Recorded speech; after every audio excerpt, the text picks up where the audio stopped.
ڈیرہ اسماعیل خان شہر اور گردونواح میں شدید دھند سے کاروبار زندگی بری طرح متاثر ہو گیا۔ ڈیرہ اسماعیل خان شہر اور گردونواح میں شدید دھند سے کاروبار زندگی بری طرح متاثر ہو گئے۔ ڈیرہ اسماعیل خان شہر تحصیل پروا اور پہاڑ پوٹ کے علاقے ان دنوں شدید دھند کی لپیٹ میں ہیں، جس کے باعث سردی کی شدت میں بھی اضافہ ہو گیا ہے۔ سردی کی وجہ سے لوگ گھروں تک محدود ہو کر رہ گئے اور سڑکوں پر ٹریفک بھی معمول سے انتہائی کم رہتی ہے۔ محکمہ موسمیات کے مطابق ڈیرہ اسماعیل خان اور گردونواح میں اگلے چند روز تک دھند کی شدت میں تیزی آئے گی، جبکہ اس دوران بارش کا کوئی امکان موجود نہیں۔ محسود قبائل کا جرگہ پولیٹیکل کمپاؤنڈ ٹانک میں ہوا، جس میں سینکڑوں عمائدین نے شرکت کی۔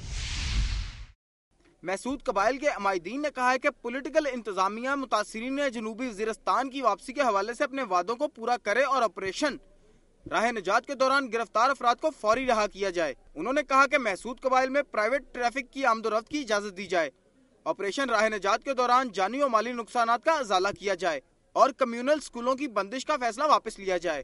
محسود قبائل کا کہنا ہے کہ پولیٹیکل انتظامیہ نے تمام ترقیاتی اور دیگر مراد بحال کرنے کا وعدہ ابھی تک پورا نہیں کیا۔ ٹانک میں خائندوں کور آرگنائزیشن کے زیر اہتمام امن و امان کے قیام اور خوشحالی کے لیے کمیٹی باغ سے ٹریفک پوائنٹ تک امن ریلی کا اہتمام کیا گیا۔ ٹانک میں خواہندوں کور آرگنائزیشن کے زیر اہتمام امن و امان کے قیام اور خوشحالی کے لیے کمیٹی باغ سے ٹریفک پوائنٹ تک امن ریلی کا اہتمام کیا گیا۔ ریلی میں مختلف سرکاری اور نجی تعلیمی اداروں کے بچوں سمیت سینکڑوں افراد نے شرکت کی۔ اس موقع پر خواہندوں کور آرگنائزیشن کے کوارڈینیٹر طارق حبیب نے کہا کہ امن و امان کی ابتر صورتحال اور دہشت گردی سے ٹانک خصوصاً قبائلی علاقوں کے بچوں پر برے اثرات مرتب کیے ہیں اور علاقے میں نہ صرف تعلیمی سرگرمیاں مفلوج ہو گئی ہیں بلکہ تعلیمی ادارے اور شرح خواندگی پر بھی برے اثرات مرتب ہوئے ہیں۔ ریلی کے اختتام پر دہشت گردی کے خاتمے اور ملک کی سلامتی اور امن و امان کے لیے خصوصی دعائیں کی گئیں۔ نوشہرہ میں 1.5 ماہ پہلے گاڑی سمیت تاوان کے لیے اغوا ہونے والے 2 افراد کو بازیاب نہیں کرایا جا سکا۔ امان گڑھ اشورآباد سے سابق چیئرمین فقیر محمد کے بیٹے محمد الیاس اور اس کے دوست زر محمد کو سندی علاقے سے اغوا کر لیا۔ ملزم دونوں کو باڑہ کے علاقے میں لے گئے اور رہائی کے لیے 50 لاکھ روپے تاوان مانگ لی۔ زر محمد کی والدہ اور اہلیہ نے بتایا کہ تھانہ ازیاخیل کو آگاہ کرنے کے باوجود رپورٹ درج نہیں کی جا رہی۔ انہوں نے دونوں مغویوں کی بحفاظت واپسی کے لیے حکومت سے اپیل کی ہے۔ خیبر پختونخوا کے بعد آپ کو لیے چلیں گے کھیتوں کھلیانوں کی سرزمین صوبہ پنجاب کی جانب۔ حویلی لکھا میں بچوں نے مل کر اپنے دوست کو قتل کر دیا۔ والدین کی عدم توجہ سے معصوم بچے قاتل کیسے بن گئے، اس حوالے سے دیکھتے ہیں حویلی لکھا سے آصف خان کی یہ رپورٹ۔ ماں باپ کی اچھی تربیت ہی بچوں کو اچھا انسان بناتی ہے۔ اگر ماں باپ اپنے بچوں کی طرف توجہ نہ دیں تو بچے آوارہ ہو کر جرائم کی دلدل میں پھنس جاتے ہیں۔ ایسے ہی ایک کہانی حویلی لکھا کے رہائشی مقبول احمد کے آوارہ بچوں کی ہے۔ مقبول احمد جو کہ حساس ادارے میں لاہور ملازم ہے۔ مقبول احمد نے 10 سال پہلے اپنی بیوی کو طلاق دے دی تھی۔ اس میں سے اس کے 3 بیٹے عاطف، عاقب، ثاقب ہیں جن کی مجموعی عمر 10 سے 12 سال کی ہے۔ والدین کی عدم توجہ سے یہ معصوم بچے جرائم کی دلدل میں پھنس چکے ہیں۔ ایسے بچے ڈیوینٹس ہم ان کو کہتے ہیں نفسیات کی زبان میں۔ تو یہ ڈیوینٹس یا معاشرے کی جو روٹین ہوتی ہے یا روش ہوتی ہے اس کو چھوڑنے کی اصل وجہ عدم توجہی ہی ہے۔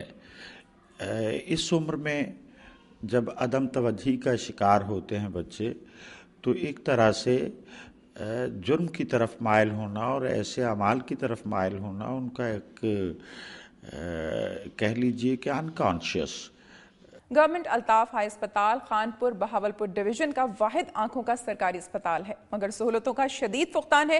اسپتال میں ایم ایس سمیت دیگر ڈاکٹروں کا ڈیوٹی سے غائب رہنا معمول بن چکا ہے، جس کی وجہ سے یہاں آنے والے سینکڑوں مریض پریشان ہو کر مجبوراً نجی اسپتالوں کا رخ کرتے ہیں۔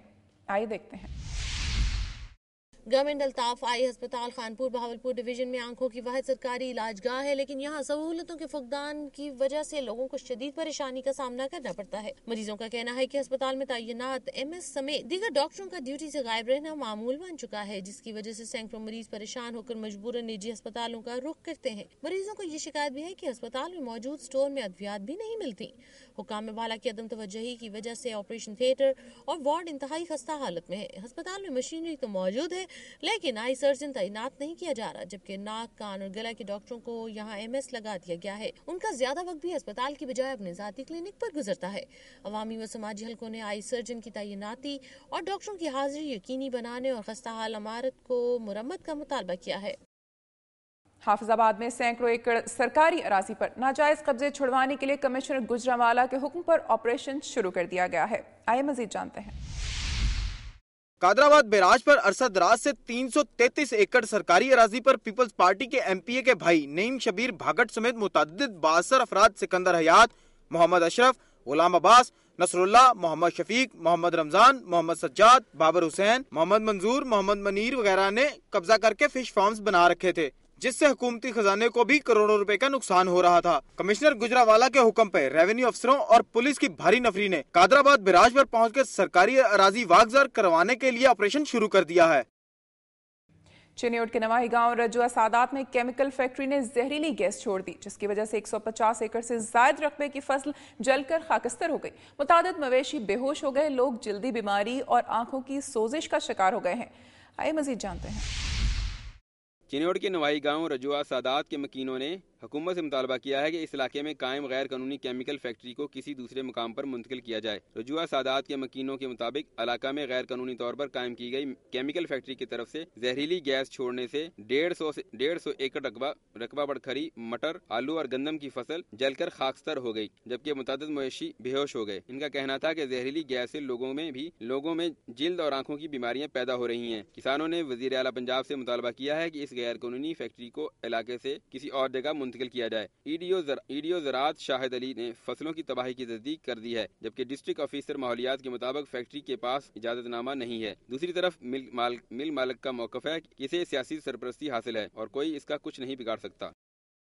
میں اس وقت موجود ہوں government girls college Dera Ghazi Khan میں، جہاں وزیر اعلیٰ پروگرام کے تحت مضمون نویسی، آرٹ اور تقریری مقابلوں میں نمایاں پوزیشن حاصل کرنے والی طلباء و طالبات میں انعامات تقسیم کیا گیا ہے۔ وزیر اعلیٰ پروگرام کے تحت ضلعی سطح پر منعقدہ تقاریر، آرٹ اور مضمون نویسی کے مقابلوں میں نمایاں کامیابی حاصل کرنے والی طالبات میں کیش انعامات کی تقسیم کے لیے منعقدہ تقریب کے مہمان خصوصی DCO افتخار علی سعود تھے۔ تقریب سے خطاب کرتے ہوئے مقررین کا کہنا تھا کہ ہم نصابی سرگرمیاں طلباء کے کردار کی تکمیل میں اہم کردار ادا کرتی ہیں۔ میڈیا سے گفتگو کرتے ہوئے DCO افتخار علی سعود نے کہا، پرائمری، مڈل اور ہائی اسکولوں سمیت کالج کی سطح پر منعقدہ مقابلوں میں پہلی، دوسری اور تیسری پوزیشن حاصل کرنے والے کل 120 طلباء و طالبات میں مجموعی طور پر 6,23,000 روپے کے نقد انعامات تقسیم کیے گئے ہیں۔ پنجاب کی طرف سے نوٹیفائڈ اور منظور شدہ جو پرائز منی تھی، اسی ریٹ اور اسی ریشو کے مطابق تمام پرائز ونرز کو پرائز منی دی گئی ہے اور اس میں کسی قسم کا کوئی فرق نہیں ہے۔ DCO Iftikhar Ali Saud, DO colleges Malik Afzal, principal Farkhanda Wajid اور EDO فوزیہ ہنا نے طالبات میں کیش پرائز تقسیم کیے۔ اس موقع پر پوزیشن ہولڈرز کا کہنا تھا کہ ہم نصابی سرگرمیوں سے رٹا سسٹم ختم ہونا چاہیے۔ تو میں یہ چاہتی ہوں کہ اگر غیر نصابی ہو تو اس لیول پر ہو کہ ہمارے اندر کریٹیوٹی آئے، رٹا سسٹم نہ آئے۔ ان مقابلوں کو ہونا چاہیے کیونکہ اس سے ہمارے اندر جو ہماری صلاحیتیں ہیں وہ ظاہر ہوتی ہیں اور ہمیں آگے بڑھنے کا موقع ملتا ہے۔ شعبہ تعلیم پر توجہ دے کر ہی وطن عزیز کو ترقی یافتہ ممالک کی صف میں لایا جا سکتا ہے۔ غیر نصابی سرگرمیاں جہاں طلباء کی کردار سازی میں اہم کردار ادا کرتی ہیں، وہاں ان کی چھپی ہوئی صلاحیتیں بھی کھل کر سامنے لے آتی ہیں۔ کیمرہ مین امجد امین کے ساتھ طارق گرمانی، دنیا نیوز، ڈیرہ غازی خان۔ اور ناظرین، اب وقت ہوا ایک بریک کا، جس کے بعد آپ دیکھ سکیں گے 13 سالہ لڑکے کو نامعلوم افراد نے اغوا کر کے تاوان طلب کر لیا۔ اطلاع دینے کے باوجود پولیس کی بے حسی کوئی کارروائی نہیں کی گئی۔